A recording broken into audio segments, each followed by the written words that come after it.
She was 9 years old, she was alone, and in her backpack was the one thing that was about to bring an entire federal courtroom to a complete standstill. Nobody sent her. Nobody knew she was coming. And the moment her shoes hit that marble floor, everything that had been planned, arranged, and purchased in that room began to fall apart. It was a Tuesday morning in late October in Chicago.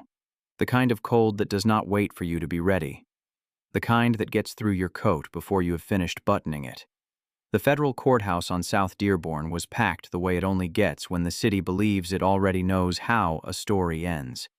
Reporters in the hallways, cameras outside the heavy oak doors, every seat in the gallery filled before 8 in the morning. Some of the people in that room came hungry for justice. Some came to watch a powerful man finally fall, and some, the ones in expensive suits who had taken the seats closest to the aisle, came to make sure the outcome went exactly the way they had arranged it. At the defense table sat a man the city had spent 30 years fearing. Salvatore Reyes, 71 years old. Slumped in a wheelchair, his hands trembling in his lap, his eyes fixed on the wood grain of the table in front of him. The empire was gone. The lawyers were bought. Every man he had ever trusted had either turned on him or vanished. By every measure that courtroom recognized, it was already over. Judge Patricia Ware had her pen in her hand. The final paperwork sat open in front of her, one signature away from the end of everything. She leaned forward. The room went completely still. And then the doors at the back swung open. A little girl walked in. Her voice, when it came, was small, but it reached every corner of that room. "Wait. I have proof." Nobody moved, nobody breathed, and Salvatore Reyes, for the first time in 2 full days, lifted his eyes from the table, because he recognized that voice. And the look on his face was not relief. It was terror, because he understood, better than anyone in that building, what it meant that she had come. Before we get into this, drop a comment right now and tell us where you are watching from. We would love to hear from you, and if you are new here, click subscribe so you never miss any of our upcoming videos, because this story is one of those, the kind people come back to. Now here is what we know so far.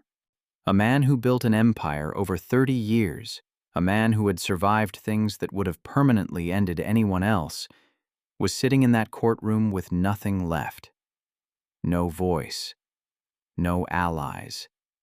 No defense. The entire machinery of the federal government was pointed at him, moving fast, and nobody in that room was pushing back. His own attorney had not asked a meaningful question in 2 full days of proceedings. The jury had stopped looking at him with uncertainty and started looking at him with pity. By every signal that courtroom knew how to read, the verdict was already written.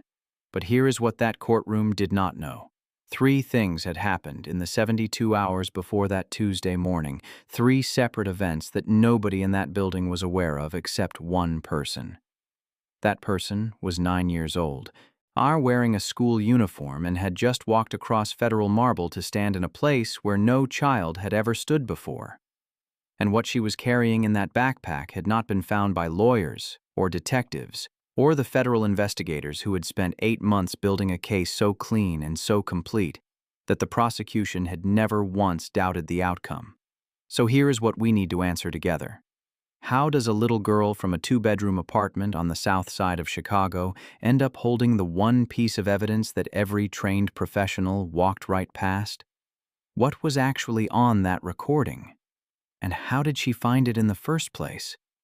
What did Salvatore Reyes know about the danger she had walked into, and why had he never once tried to protect himself the way this 9-year-old was now protecting him? And perhaps the most important question, who do you think is the real hero of this story? The man who built an empire? The mother who raised her daughter on honesty while cleaning that man's house? Or the child who decided the truth mattered more than her own safety?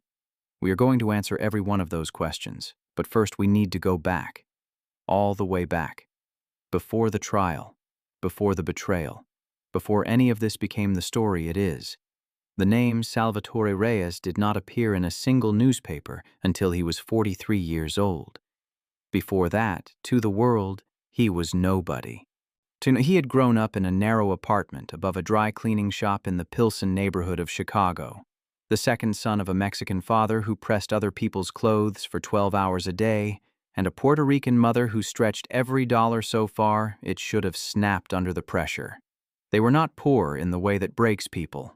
They were poor in the way that makes certain children decide, very early and very quietly, that they will never be poor again. Salvatore was one of those children, and he made that decision before he was 10 years old. He was sharp in school, the kind of sharp that makes teachers notice and then feel faintly uneasy because they cannot figure out what to do with a student who already understands the answer before the question has finished being asked. He read everything within reach: history, law, political science, economics. He read the way other kids ate, constantly, without being told to, and with a hunger that did not seem to have a bottom. More than anything else, he was a student of systems. He understood, before anyone taught him the vocabulary for it, that the world ran on invisible structures, and that the people who prospered were not always the strongest or the most talented. They were the ones who understood which doors to walk through before anyone else realized those doors were open. By the time he was 20, he was moving money for people who needed it, moved quietly and without a paper trail. By 30, he was the person other people came to when something needed to disappear. By 40, he had constructed a network that stretched from the south side of Chicago all the way to Kansas City, with fingers in real estate, logistics, and 3 entirely legitimate businesses that laundered his reputation as effectively as they laundered everything else that moved through them. He was never loud about any of it. That was the detail that people who feared him always mentioned first, always with a kind of bewildered respect. Salvatore Reyes was quiet. He drove himself to meetings. He remembered the names of people's children. He asked about those children by name at the next meeting and the one after that. He did not threaten people unless he had already decided, fully and finally, that the conversation was over. And by the time people understood that about him, it was almost always too late for that information to be useful.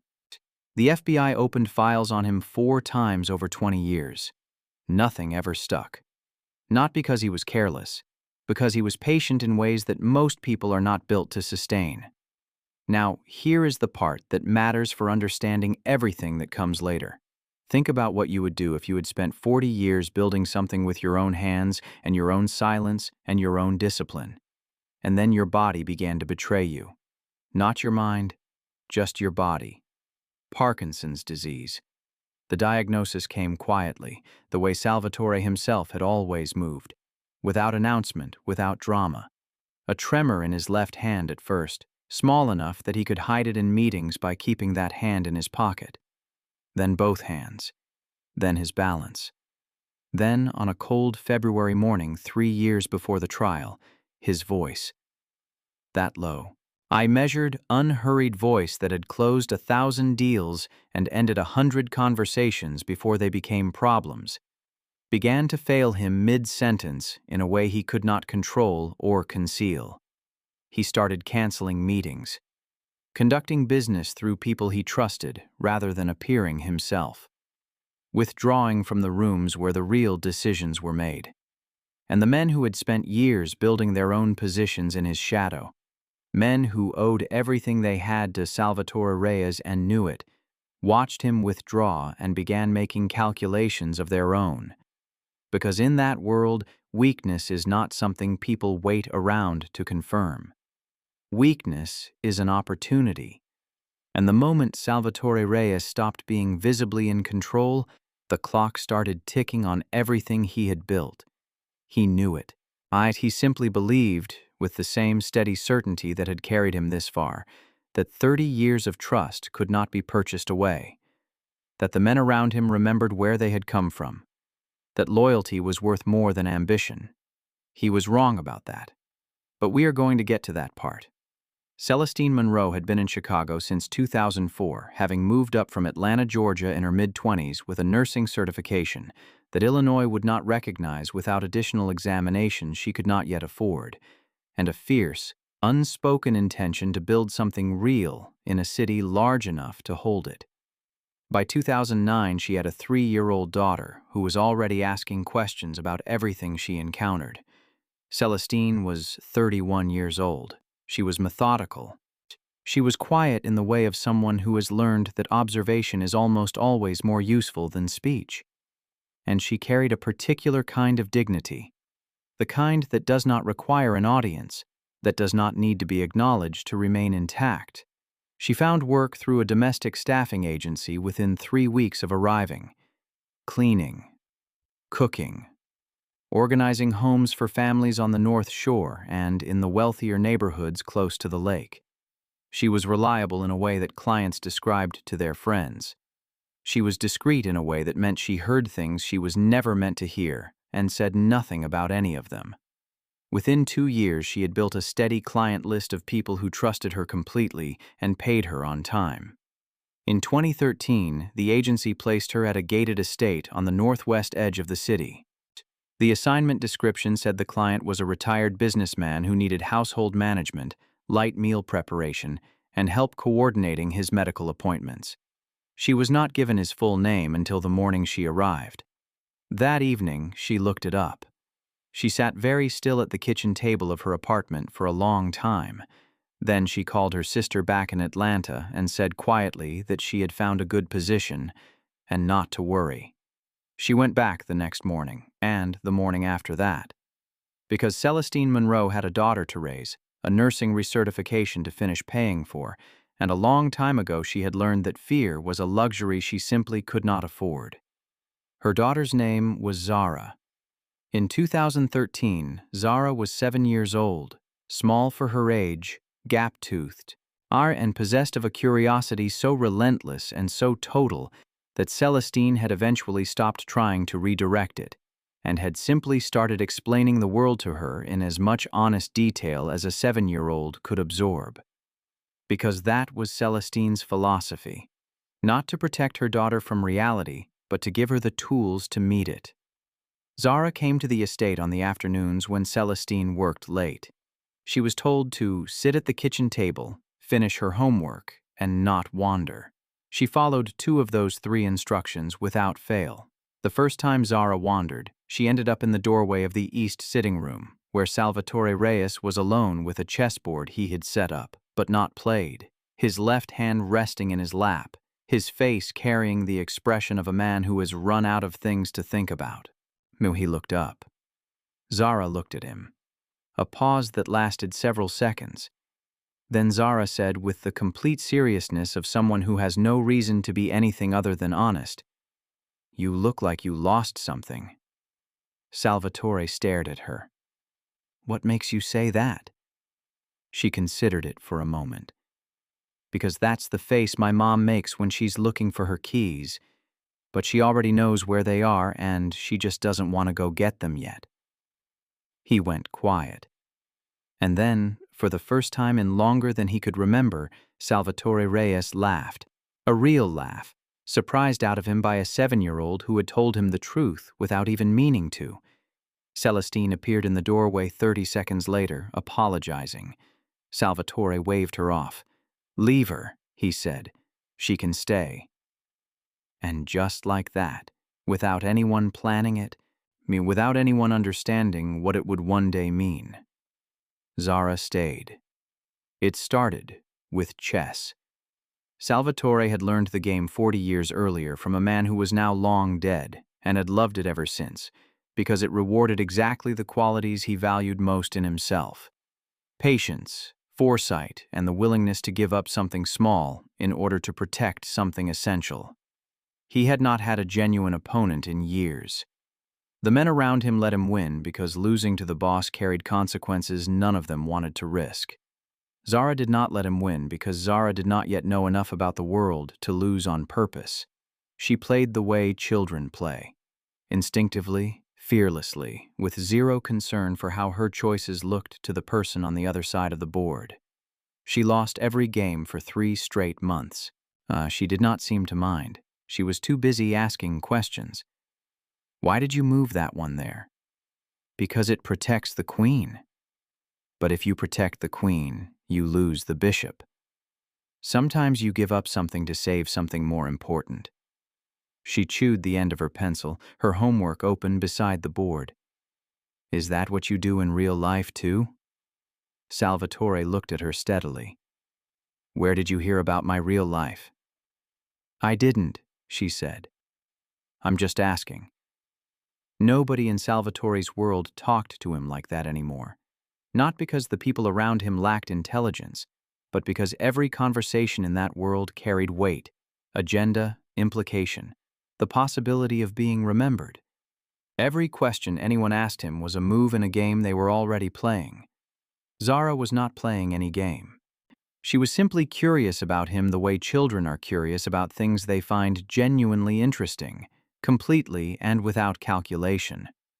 She asked him what it was like growing up without money. She asked him if he missed his parents. She asked him once, very directly, whether he had ever done something he was sorry for, and when he did not answer immediately, she nodded slowly and said, "It's okay. My mom says sorry is the hardest word, because it means you have to admit something was real." Salvatore said nothing for a long moment. He moved a chess piece. Then he said quietly, "Your mother is a very smart woman." Zara nodded. "I know. I tell her that." Here is the question worth sitting with for a moment before we go on. Have you ever met someone, maybe a child, and maybe a stranger, who made you feel completely seen without trying to? Without any agenda, without wanting anything from you? Think about what that does to a person who has spent decades in a world where every interaction has a price. Think about what it would mean to have that, and then think about what it would cost to lose it. Because that is the current running underneath everything that happens next in this story. Over the next 18 months, things shifted quietly in that house. Salvatore had the cook prepare things Zara mentioned she liked. He set up a small reading corner in the sitting room. Books at her level first, then the level above as she grew. He attended her school recital one December, sitting in the back row of a community auditorium in a coat that cost more than most families in that room earned in a month, eyes applauding with his trembling hands. Celestine noticed all of it. She never said a word about it, but she watched. And she understood what her daughter had done, without trying, without knowing, that she had made a man who had forgotten how to be known feel known again. And in a world built entirely on power and performance, that was something no amount of money had been able to buy him. Dominic Farrell had worked beside Salvatore Reyes for 23 years. He was 54 years old, silver-haired, well-dressed in a way that announced itself, cufflinks, pocket squares, shoes maintained with obsessive care, the kind of man who looks expensive before he says a word. He had started at 21 as a courier, running documents between addresses he was not permitted to know the purpose of. He was precise. He was obedient. And he was extraordinarily good at remembering things he was not supposed to remember. Over 2 decades he had risen through Salvatore's organization, not through any particular brilliance or aggression, but through one very specific and very patient talent, making himself indispensable. He knew where every account was held. He knew which judges had arrangements and which did not. He knew the locations of documents that did not officially exist. He had built himself into the load-bearing wall of an organization that could not function without him. And he had done it so gradually that Salvatore had never once felt the architecture of his own dependency being constructed around him. When the Parkinson's diagnosis became something that could no longer be hidden inside the organization, Dominic was among the first to know. And unlike the men who received that news with concern or discomfort or a kind of sad resignation, Dominic received it with clarity. Because Dominic Farrell had spent 23 years accumulating power that technically belonged to someone else, and he had decided, quietly and without any visible change in his expression or his behavior, that he was done with. Technically. The first move was the medication. Salvatore's neurologist had spent months calibrating a precise regimen, specific dosages at specific times, carefully adjusted to manage the progression of his symptoms as effectively as possible. Dominic managed the household medical schedule. It was one of the many ways he had made himself useful over the years. And it was the easiest thing in the world to introduce small, undetectable inconsistencies, not large enough to trigger alarm, precisely large enough to accelerate the visible deterioration, to make Salvatore's tremors worse on the days when meetings were scheduled, to produce episodes of confusion at moments that had been carefully selected for maximum witness value. Men who visited the estate on those days left with the same impression. The boss was declining faster than anyone had expected. Something would need to be done. The document forgery came next. Financial records, altered incrementally, not dramatically enough to fail a surface review, but precisely enough to create a pattern that would, in the hands of the right prosecutor, tell a clean and damning story of erratic decision-making and accelerating cognitive decline. Dominic spent 3 months building that paper trail before he made a single call. The formal complaint, when it came, arrived from a source that appeared completely unconnected to him. By the time Salvatore's attorneys were aware that a federal investigation had opened, the manufactured narrative was already 4 months old and thoroughly documented. And here is the part that should make your stomach drop. Some of you watching right now work in environments where you trust someone completely, where one person controls your schedule, your communications, your access to the things that keep your world running. Ask yourself how long it would take to notice if that person decided to use that access against you. Because Salvatore Reyes was one of the most careful men in Chicago, and he did not notice for 6 months. The men inside the organization were turned one by one, some with money, some with fabricated documents suggesting Salvatore had already been planning to remove them. Human beings, even loyal ones, are remarkably easy to redirect when you convince them the alternative is worse. Within 6 months of Dominic's first quiet move, Salvatore Reyes was functionally isolated. His calls went unreturned. His instructions were acknowledged and ignored. The empire he had spent 30 years building was being redirected around him, smoothly, without drama, and completely, like water finding a new path around a stone that no longer has the strength to hold it. Stop for a second. Because what Dominic built over those 6 months was not just a betrayal. It was a masterclass in how completely a person can be dismantled without ever being touched. Every door closed, every witness turned, every document pointing in one direction. No visible crime, no fingerprints, nothing that could be unwound from the outside. And Salvatore Reyes, a man who had outmaneuvered the federal government 4 times over 20 years, had no way out. That is where this story stood on the morning of the trial. If you are not subscribed yet, do it right now. Because the moment this changes is something you cannot afford to miss. The night it broke open happened on a Thursday in March, 8 months before the trial. Salvatore had called a meeting at the estate. 4 men he believed were still in his corner, still reachable, still connected to the history they had built together. He prepared what he was going to say with a kind of careful deliberateness that used to be second nature to him and now required effort. He sat at the head of the long dining room table where he had conducted business for 20 years. A glass of water in front of him. His hands steadier than they had been in weeks because he had been disciplined with his medication that morning. He wanted to be clear. He wanted to look like himself. The 4 men arrived. They sat down. And within the first minute, Salvatore understood from their faces, not from anything they said, but from the careful blankness of their expressions, that the meeting had already happened somewhere else, without him. He spoke anyway. He named what had been moved without his authorization. He laid out exactly what he believed was happening and what he intended to do about it, in the measured, deliberate language he had used his entire career. When he finished, the room held its silence for a long moment. Then, one of the men, Gerard, who had been with him for 16 years and whose daughter Salvatore had once quietly paid for surgery when the insurance ran out, said carefully and without meeting his eyes, "Sal, nobody here is working against you. But maybe it is time to think about stepping back. For your health." The other 3 nodded. All 4 of them. In unison. Salvatore looked at each face. He said nothing. He stood. Slowly, because standing was slow now, and walked out of the dining room. He did not go back in that night. Celestine found him 2 hours later in the sitting room, the chessboard untouched in front of him, the room dark except for the light from the hallway. She did not ask what had happened. She set a cup of tea beside him and sat nearby and let him have the silence. He stared at the board for a long time. Then he said very quietly, "I built all of it. Every single piece." She said nothing, because there was nothing to say. She simply stayed. 3 weeks after that night, the formal legal proceedings began.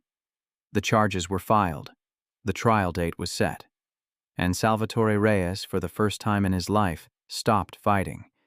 Not because he had given up, but because every weapon he had ever known how to use had been stripped from his hands.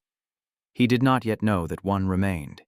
He did not yet know that it was 9 years old and that it was sitting at a kitchen table 2 miles away, finishing a book report about Harriet Tubman. Zara was 9 years old when she found the recorder. She was not supposed to be in the study. She was supposed to be in the kitchen finishing a book report on Harriet Tubman, which technically, she had already finished 2 days earlier. She had not told her mother this because she knew exactly what would happen if she did. Another assignment immediately. So she had been sitting at the kitchen table performing the appearance of a child who still had work to do, which is its own kind of skill. And when her mother moved to a different part of the house, Zara wandered. She did that when the atmosphere felt wrong, and the atmosphere of that house had felt wrong for weeks. Heavy in a way she could feel but could not name, the way a room feels different when the adults in it are pretending everything is fine. The study was at the end of the west corridor. The door was usually closed. That evening it was open by about 6 inches, the light inside off. Zara pushed it open and stepped in. The room smelled the way it always had, old paper and leather and something faintly like cedar.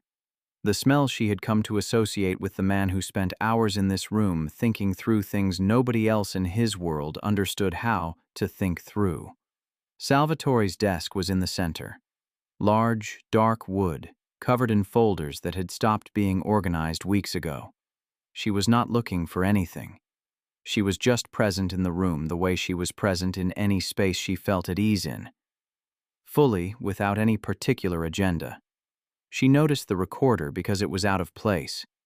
A small digital device, the kind that looks like a thick pen sitting at the edge of the desk behind a stack of folders in a position that felt deliberate, angled, as though placed by someone who wanted it to capture audio from a specific direction without being immediately visible. She picked it up. She turned it over. She pressed play, the way any child would without thinking about whether she should. The first voice she heard was Dominic Farrell's. She knew it immediately. He had been to the house many times over the years. He always called her "little one" in a tone she had never liked but could never explain. The voice on the recorder was nothing like the voice he used in hallways. It was lower, harder. No performance in it at all. He was speaking to someone she did not recognize, and what he was saying she did not entirely understand. But certain words hit with full weight. The dosage, the accounts, the judge. And then one sentence that she understood completely, because it was simple and clear and left no room for interpretation. By the time the trial is over, he won't have a single thing left to his name. Zara stood very still in that dark study for what felt like a long time. Her heart was loud in her ears. She was 9 years old, but she had grown up beside a woman who had never once allowed her to believe that the world was simple, or that the right thing was the same as the easy thing, or that those two facts together were a reason to do nothing. She looked at the recorder in her hand. She thought about Salvatore sitting in that sitting room in the dark with an untouched chessboard in front of him. She thought about what he had told her about the bishop and the queen. Sometimes you give up something to save something more important. She put the recorder in the pocket of her school skirt. She walked back down the corridor to the kitchen. She sat down at the table. She stared at her completed book report, and then she made a decision that she did not tell her mother about. Not yet. The first sign came 2 days later. A car, dark gray, no visible plates from the kitchen window, parked across the street from their apartment building for 3 hours in the middle of the afternoon. Zara noticed it because she noticed things. She had always noticed things. This was not paranoia. This was the habit of a child raised by a woman who paid attention to everything and had taught her daughter to do the same. She did not tell her mother. She went to her room and sat on her bed and thought carefully, the way Salvatore had taught her to think about the chessboard. Not about the move directly in front of you, ice, but about the 3 moves that come after it. If someone knew she had the recorder, what would they do first? What would they do next? And what was the move that made every move after it harder for them? The second sign came the following morning. A man Celestine did not recognize appeared at the estate asking questions about the household schedule, who had access to the main floor rooms and when, and whether anyone other than staff had been in the study recently. He said he was from Salvatore's legal team. He had identification that looked correct. Celestine, who had survived a childhood in rural Georgia and 12 Chicago winters and a nursing recertification process that had consumed 4 years of night classes, I looked at him steadily and said she was not authorized to discuss household operations and that he was welcome to contact the staffing agency directly. He thanked her and left. She called the staffing agency before he had reached the end of the driveway. They had never heard of him. That evening, Celestine sat Zara down at the kitchen table with the laundry piled between them and asked plainly and without any preamble, "Has anything happened that I need to know about?" She asked it the way she asked all important questions, directly, no softening, looking straight at her daughter's face. Zara looked back at her for a long moment, long enough that Celestine's chest tightened. Then Zara said, "Not yet." Celestine did not know what to do with that answer. She folded a shirt. She folded another. She sat with it for the rest of the evening and felt the weight of it settle into her without anywhere to go. The third sign was a phone call. An unknown number. Celestine answered it because she always answered unknown numbers. It could be the school or the agency or a client with a changed schedule. A man's voice said only this: "Tell your daughter to mind what belongs to her." Then silence. Then the line went dead. Celestine set the phone down on the counter. Her hands were shaking. She called Zara into the kitchen, and for the first time in a very long time, Celestine Monroe was frightened in a way she could not organize into action. And Celestine Monroe could organize almost anything into action. She held her daughter by both shoulders and said, "Whatever you have, whatever you found, you give it to me right now, and we forget all of this. Do you understand me?" Zara looked at her mother's face. She saw the fear there and felt it move into her own chest like a cold thing. And then she thought about a man in a dining room watching 4 people who had eaten at his table and taken money from his hands nod in unison while they handed him over. She thought about what her mother had told her years ago, reading together before bed. Harriet Tubman never lost a single passenger. The reason was simple. She never let fear make the decision. Zara reached into her school bag. She placed the recorder on the table. And Celestine Monroe, who had been calm through so many things, covered her mouth with both hands and sat down hard in the kitchen chair, because now she understood. There was no putting this back.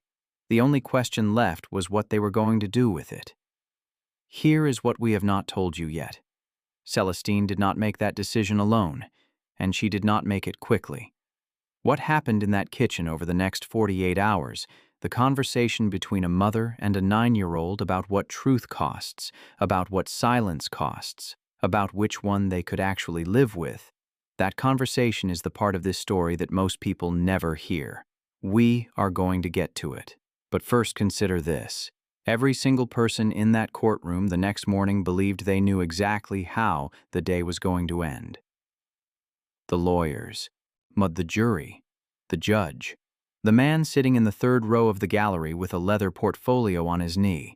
Every single one of them was wrong. If you are not subscribed, you are about to find out why the hard way. The trial began on a Monday. October 20th. The sky over Chicago that morning was the particular flat gray of a city that has already made up its mind. Low cloud cover, no light coming through, the kind of morning that makes everything feel predetermined. The federal courthouse on South Dearborn filled early. Reporters, legal observers, a handful of faces from the old neighborhood who came without explaining themselves. People who had orbited Salvatore's world for years and felt perhaps that they owed him the dignity of their presence at the end of it. The gallery had the energy of a room that believes it already knows the ending and is simply waiting for the formality of getting there. Salvatore arrived through the side entrance in his wheelchair, accompanied by his attorney, a man named Clifford Pruitt, 60 years old, silver-suited, and visibly uncomfortable in the way of someone who has accepted a fee he cannot return. Pruitt had been a good attorney once. He had won cases that mattered to real people, but he had also made financial decisions across the past decade that had left him deeply dependent on a specific category of client, the kind who did not ask for receipts. And when Dominic Farrell had come to him 8 months earlier with a number and a very simple proposal, Pruitt had told himself the story that people in his position always tell themselves, that this was a case he could not win regardless, that saying no would cost him money without saving anyone. He had repeated that reasoning to himself so many times it had started to feel like wisdom. It had not become more convincing. Dominic Farrell sat in the third row of the gallery. He was not a named party in the proceedings. He was an interested observer, a former business associate attending out of respect for a man he had worked beside for many years, or so the paperwork described him. He wore a charcoal suit. He held a leather portfolio on his knee. He did not look at Salvatore Reyes once during the entire morning session. He did not need to. Everything was already running. By noon on the first day, it was clear to everyone in that room that the defense was a formality. Pruitt objected twice, both times on procedural grounds, so minor they were overruled before he finished the sentence. He cross-examined the first witness for 4 minutes and established nothing. Judge Patricia Ware, 22 years on the federal bench, a woman who had watched every kind of human desperation walk through her courtroom, watched Pruitt with the expression of someone waiting for a performance that has already announced it, will disappoint. The second day was worse. 3 additional witnesses, each one adding another layer to a structure that was now nearly complete. The prosecution's lead attorney, a sharp, precise woman named Karen Aldridge, who had not wasted a single word across 8 months of case preparation, moved through her evidence with the efficiency of someone who has never once doubted the outcome. Every document pointed in one direction. Every witness corroborated every other witness. The medical testimony confirmed a pattern of cognitive decline so consistent and so well documented that the defense had nothing credible to place against it. And not one person in that courtroom, not the jury, not the press, not Judge Ware herself, had any reason to believe the story they were hearing was anything other than the truth. By Tuesday morning, the third day, Pruitt had stopped making eye contact with his client. The final paperwork was being prepared. Judge Ware had her pen in her hand. And Salvatore Reyes sat at the defense table in his wheelchair, his empire already redistributed, his name already being rewritten, alone in the particular way that only people who have been very powerful can be alone. Completely, and with no apparent possibility of rescue. Or so everyone in that courtroom believed. None of them heard the side door to the building open 4 minutes earlier. None of them heard small shoes on the hallway floor outside. Not yet. The courtroom doors opened at 10:17 in the morning. Nobody noticed immediately. Doors open, people arrive late. It is unremarkable. But then the sound registered. Small shoes on marble. An uneven rhythm, slightly too fast. The gait of someone moving quicker than her nerves wanted her to. And then, a voice. High, clear, eyes carrying the particular quality of someone who has rehearsed the same words so many times they have passed through fear and come out the other side into something quieter and more certain. Wait. I have proof. The room did not go quiet gradually. It went quiet all at once, the way a space does when something genuinely unexpected has entered it. Every head turned. Karen Aldridge stopped mid-sentence. Clifford Pruitt looked up from the table for the first time in hours. The 12 members of the jury turned in their seats with a uniformity that, under different circumstances, would have been almost strange. And Judge Patricia Ware, who had seen defendants collapse, witnesses recant, and attorneys weep openly in her courtroom, set her pen down with the deliberate slowness of someone choosing not to react until she understood what she was looking at. What she was looking at was a 9-year-old girl in a blue school uniform, standing in the center aisle, clutching a worn backpack with both hands, her natural hair slightly wind-blown from whatever journey had brought her here, her eyes moving directly to the man in the wheelchair at the defense table. And her expression was not childlike. It was the expression of someone who has made a decision they cannot take back and has chosen to be at peace with that. In the third row, Dominic Farrell went very still. "Young lady," Judge Ware's voice was measured. "This is an active federal proceeding. Do you understand where you are?" "Yes, ma'am," Zara said. I go to the courthouse with my mom sometimes. I know what a federal court is." She unzipped her backpack. Her hands were trembling. Anyone watching carefully enough could see that.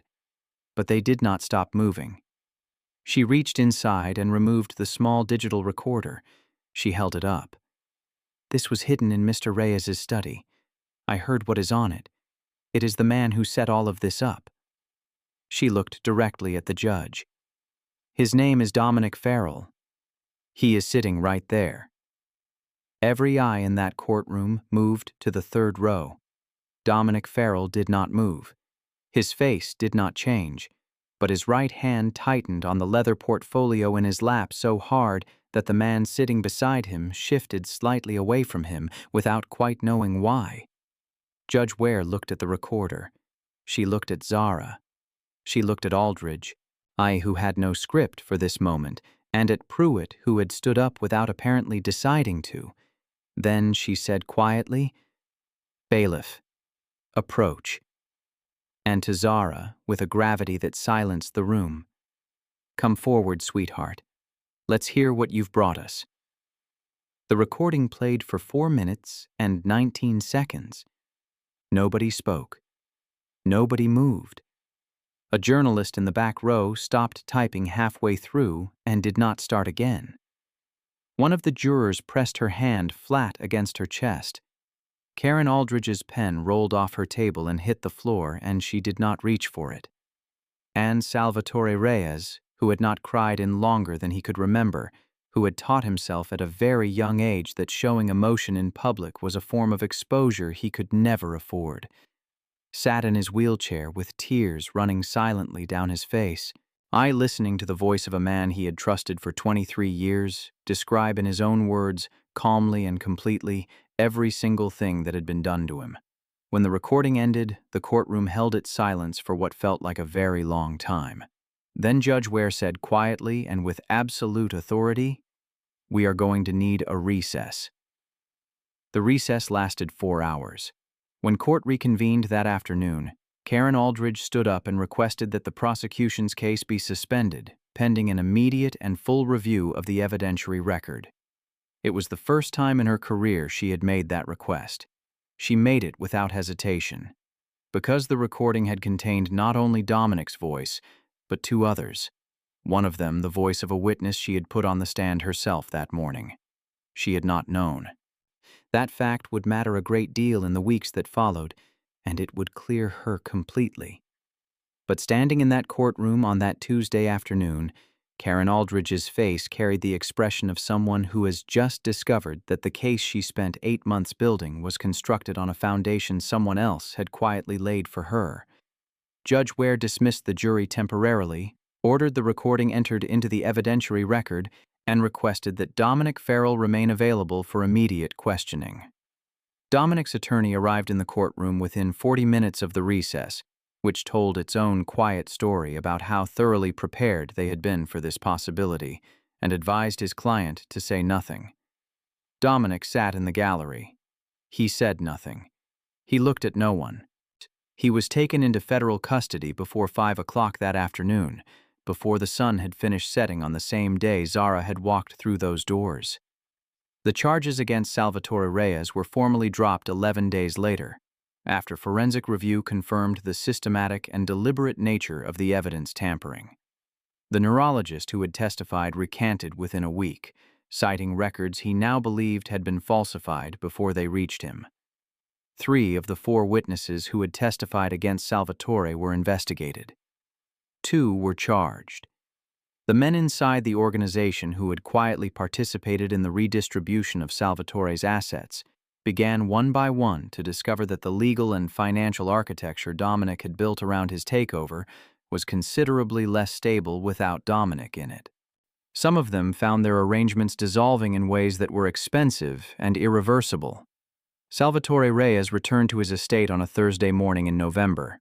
Celestine was working that day because the bills did not pause for legal proceedings. When he came through the door, she looked up from what she was doing. He looked at her. Neither of them said anything for a moment. Then he said, "Your daughter is the bravest person I have ever met in my life." Celestine pressed her lips together and nodded once. "I know," she said. "I've known that for a while." Zara was at school. She had gone that morning the same way she went every morning. Backpack on, shoes tied, out the door. Her teacher reported nothing unusual about her that day. She sat in her regular seat. She answered questions in class. She ate her lunch. And if she seemed perhaps a little quieter than usual, a little more settled inside herself, well, she had earned that. Here is what stays with you about this story, long after the specific details have faded. It was not the legal system that saved Salvatore Reyes. The legal system had been comprehensively purchased by the time that Tuesday morning arrived. It was not money. His had been redistributed. It was not power or influence or the networks he had spent 30 years carefully constructing. All of it had been turned against him or had simply walked away. Every structure he had trusted, every relationship he had believed was built on something real, had been used as a tool for his own destruction. And none of it could save him. Not $1. Not one connection. Not one of the 30 years. What saved him was a 9-year-old girl who had been raised by a woman who never once let the cost of honesty become a reason to choose dishonesty instead. That is the truth at the center of this entire story. Not the courtroom drama, not the betrayal, not the empire. The truth at the center is a mother who worked a hard job in a difficult place and taught her daughter every single day, through action more than words, that doing the right thing was not a choice you made when it was convenient. It was a choice you made because it was the only one you could live with. And that lesson, planted quietly, without fanfare, over years of ordinary mornings and kitchen table conversations, walked into a federal courtroom on a Tuesday in October and changed everything. Think about the last time you knew something was wrong and said nothing. Because the timing was off, or it was not your place, or you told yourself someone else would handle it. We have all been in that kitchen. We have all held something in our hands that we were not sure we had the right or the courage to act on. Zara was 9 years old and she did not hesitate. Not because she was fearless, but because she had been given something more useful than fearlessness. She had been given clarity. The kind that comes from being raised by someone who told her the truth about the world and then showed her every day what it looked like to live inside that truth. That is not a small thing. That is not just a lesson for children. That is everything. Now we want to hear from you. And we genuinely mean that. It's because this community has taught us more about what these stories mean to real people than any view count ever could. Here is the question we want you to sit with. If you were Celestine, sitting in that kitchen chair, your hands shaking, your daughter across the table from you with a recording that could destroy a very dangerous man's very dangerous plans, what do you do? Do you hand it to the authorities and trust a system that has already been bought? Do you protect your daughter above everything else and bury it forever? Or do you walk into that courtroom yourself, There is no wrong answer here. But there is a real one. Drop it in the comments. We read every single one and we respond to more of them than you might expect. And we want to ask you one more thing. Who carried the most courage in this story? Salvatore? Who built an empire from nothing with his own silence and discipline? Celestine, who raised a daughter on honesty while working in that man's house, knowing what she knew? Or Zara, who was 9 years old and decided the truth mattered more than her fear? Comment your answer. Start a conversation. Because this community is built on exactly these kinds of questions, the ones that do not have easy answers, and that say something about who you are depending on how you respond. If this story moved you, and we believe it did, then you already know what to do. We have a story coming next that people are going to be talking about for a very long time. Only people who are subscribed get there first. Do not be the one who finds out later what everyone else already saw.